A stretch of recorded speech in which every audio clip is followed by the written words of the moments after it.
Welcome back to Your Real Estate Voice with Barb Schlinker, the weekly radio show that informs and educates you on how to buy or sell real estate with Barb Schlinker, the owner broker of Your Home Sold Guaranteed Realty. Now, Barb, a lot of people believe real estate commissions are too high for the services that they get and often will commission shop when they're choosing an agent. So, is a good realtor worth the money that people pay in commissions? Well, I think so. There are times when, especially home sellers, they don't usually say anything about our fee, but they're always asking. So what does a buyer's agent do? And buyers are asking that question too. What do they do? Like they'll say stuff like, well, I found the house. So well, what do they do? You know, and it's a good question. The really good ones know how to articulate their value. But this is the biggest frustration I have for me in the industry is that really not all real estate agents are the same. In fact, there is no job description for how to be a real estate agent or what they're supposed to do or what they're not supposed to do. It really doesn't exist. We have to follow some basic rules like treat everybody fairly and ethically and all that stuff. But there's no how to be a buyer's agent or how to be a seller's agent. So everybody kind of copies each other and sort of makes it up as they go along. I have my system that I'm happy with. But at the end of the day, the buyers are paying for the cost of the home. And typically the commission is built into the cost of the home. Right. So we get this question a lot from agents, from buyers rather, what do they do? And that's why you're seeing more and more buyers these days actually, attend open houses. They're calling me directly. They haven't really picked an agent yet because they're not really sure what they're paying for. And I would say most people want a good deal and they will try to get a discount on the fees by going directly to the listing agent. And that's a possibility, except I had one guy ask me, well, will you change your allegiance from the seller to me and give me a discount? And my answer was absolutely not. He goes, okay, I'm going to grab my own buyer. I said, fine, go ahead, but discount agents, you can get a discount on pretty much everything. There are some agents that will do the work for very little, right? And that's okay. That's their choice. But last year, this National Association of Realtors settlement took place because a lawsuit started more than 10 years ago now, where it started in Chicago, where these home sellers said, hey, wait a minute. I'm paying the whole commission as the seller, but the buyer's agent is working against me. They're asking for lower price. They're asking for repairs. They're threatening not to close. And it seems to me I'm paying for this agent and they're not helping me towards the sale. They're working against me. So it's equivalent to being sued and having to pay the plaintiff's attorney. So that kind of started the problem. And then the DOJ started looking into it on how commissions work. So the way it was before, the listing agent had a contract with the seller. And within that agreement, they might have a certain amount of the commission that was set aside to pay the buyer's agent. And that amount was published in the agent version of the multiple listing service. And it even went so far at one point where it went online and it was showing on all the tech company sites like Zillow, Realtor.com, and Homes.com. So when that commission amount paid to the buyer's agent was published, it became 100% non-negotiable. In other words, if the listing agent didn't pay the buyer that amount of commission, if that buyer's agent brought the buyer that purchased the home, they could take you to arbitration and make you pay whatever was published.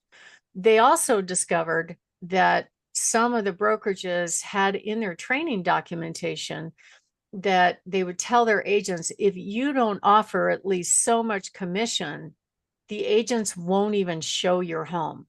That's antitrust, that's price fixing, that's steering, it's all kinds of problems. So over and over again, all these lawsuits that were popping up all around the country, these attorneys said, whoa, wait a minute, we're going to file a suit on that and do a class action lawsuit. And they were winning these cases. So finally, the National Association of Realtors settled. They paid a huge amount of money, and two rules came out of it. One rule was that no longer is the commission to the buyer's agent published anywhere online. And the other rule was before the agent showed the house, they had to have an agreement about how they were going to get paid, either from the seller, the buyer, or some combination of both.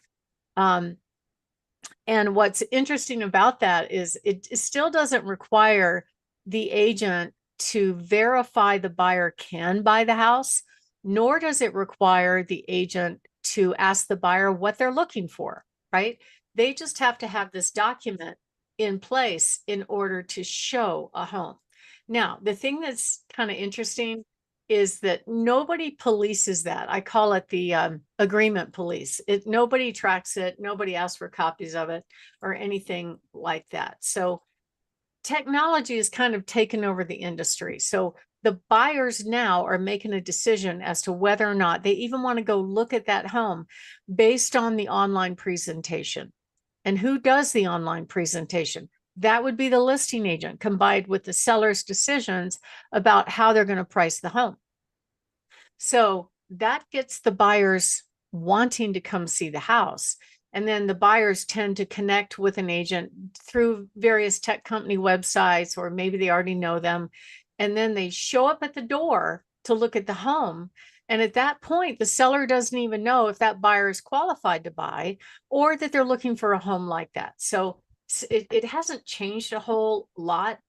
And the other thing that the state did is they put in our contract, the very last paragraph of the purchase agreement, a request to the seller as to how much the seller was going to contribute towards the buyer agent fee.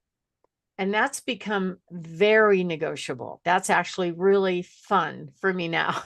I'm having so much fun with that because most of the agents are going, I want 3%. And they don't seem to care if their offer is weak or anything like that. They just want 3% just because. So if they don't get it, they get pretty angry. But it's negotiable now. So they can ask the buyer to pay some of their fee. So we sold one of our listings recently, and the buyer asked us to take that home off the market because it was a VA assumption. And I don't know if you know this, Richard, but if a seller has a VA loan and the VA loan interest rate is really, really low, any VA loan can be assumable by any buyer as long as they qualify. They don't have to be a veteran. Did you know that? I had no idea about that. That's why listening to you every Saturday is amazing. I learned so many things, including that. Yeah. So let's say the seller doesn't plan to use their VA. Maybe they're sitting on a 2.5 or 3% mortgage that's assumable. Now, the buyer only has to come up with the difference in cash at closing, but they step right into that low payment. It is such a good deal. In all the ones that I've done so far, it probably saves the buyer probably about anywhere from $250,000 to $500,000 in interest over the life of the loan. So the smart buyers understand it, and they're like, okay, I'll take this house, and I'll pay full price and I'll make it happen. It's the way, as a home seller, you can make your home the hottest home on the market. I just closed one actually a couple weeks ago where it was a higher price point and the buyer came up with a difference in cash and they walked into a 3.5% mortgage. Amazing. You can't buy down the rate that low right now. So in this case, we sold a house that had a low rate over in Banning Lewis Ranch. I think his rate was like 2.75 or something like that. The buyer reached out to us. I brought a buyer's agent for them. And when we were negotiating, the buyer's agent said, hey, my fee is 3%. And the buyer said, can we negotiate? And she goes, sure. How much can you pay? And they said, we'll pay 1.5%. So the buyer offered to pay half of her fee, and that meant the seller didn't have to pay that much, right? So it's a win-win type of situation if the agent knows how to negotiate it, and it closed and everybody was happy.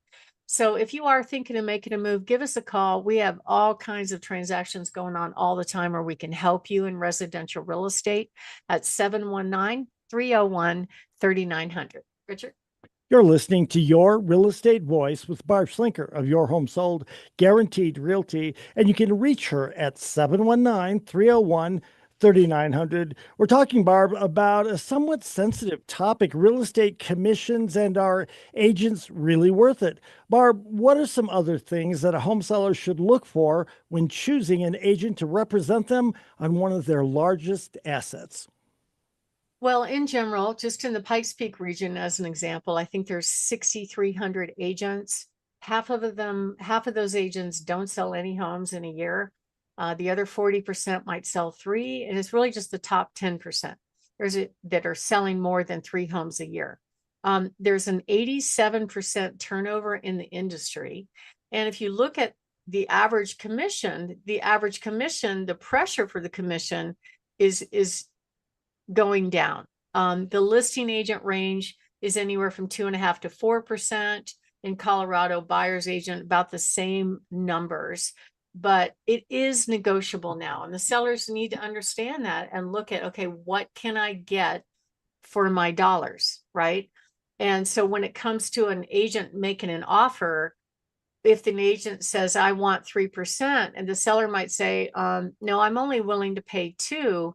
And if you want 3, you can get the rest from your buyer. So it's a lot more fun now because it's a lot more negotiable. And I think it puts the seller in a stronger position to really understand what's being brought to them and what kind of value the buyer's agent brings to the transaction. So it's all about negotiating. And if you are thinking of making a move, give us a call at 719-301-3900 or go to barbhasthebuyers.com. Richard? So, Barb, let's make a pivot. We always do this end of the program. Tell us about some of your hot new listings. What do you have this week? Oh, we have one open very soon. Beautiful home with a 3-car garage, a ranch in the 80923 zip code, 5467 Mountain Garland. Actually going to be open from 12 to 1 today. We have a gorgeous rancher on Camfield Circle at 4549. Really cool home that's right now a rental property. It's got 2 units.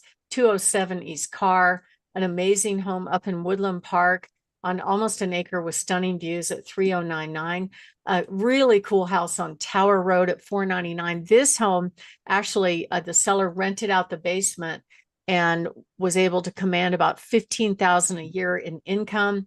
A stunning home up in Woodland Park on Pinecrest on 4 acres with spectacular views.